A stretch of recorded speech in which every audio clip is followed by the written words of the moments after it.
இன்றைக்கி பார்த்தீங்கன்னா, நம்ம கழனி பக்கத்தில் இருக்கிற பனை மரத்தெல்லாம் வந்து பார்த்திங்கன்னா வெட்டிட்டு இருந்தாங்க. சரி, நம்ம வந்து நம்மளுக்கு தேவையானது வந்து கொசு தண்ணி கொடுக்கலாச்சே அப்படின்னு சொல்லிட்டு வெட்டுற இடத்துக்குலாம் நானும் போய் சுற்றி சுற்றி தேடி இருந்தேன். பார்த்தீங்கன்னா ஒரு 2 இடம் கண்டுபிடிச்சேன்.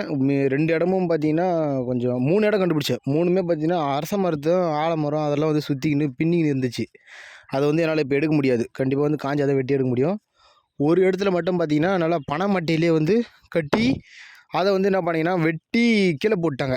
நாம் பார்த்த போனாங்க ஈக்கள் மொத்தம் முச்சிக்கின்னு இருந்தது. சரி நம்ம விடுவோமா அதை, சீக்கிரமாக வண்டி எடுத்துன்னு வீட்டுக்கு போயிட்டு அப்படியே பெட்டி எடுத்துன்னு வந்து சீக்கிரம் கூட்டில் வந்து பிரித்து வச்சுட்டேன். பிரித்து வந்து பார்த்திங்கன்னா அந்த இருந்த காலனி இருந்த மட்டை எல்லாத்தையும் தூக்கி அதுக்கிட்டே வச்சுட்டேன். எறும்பு ஏறாத அளவுக்கு சேஃப்டியாக பார்த்திங்கன்னா தெரியும். இன்னும் ஒரு 2-3 வீக்ஸில் ஈஸியாக வந்து இவங்க டெவலப் ஆயிடுவாங்க. இன்றைக்கி வந்து பார்த்திங்கன்னா நம்ம ஒரு காலனியை வந்து செட் பண்ணியிருக்கோம். பார்க்கலாம் எப்படி செட் ஆகுதுன்னு.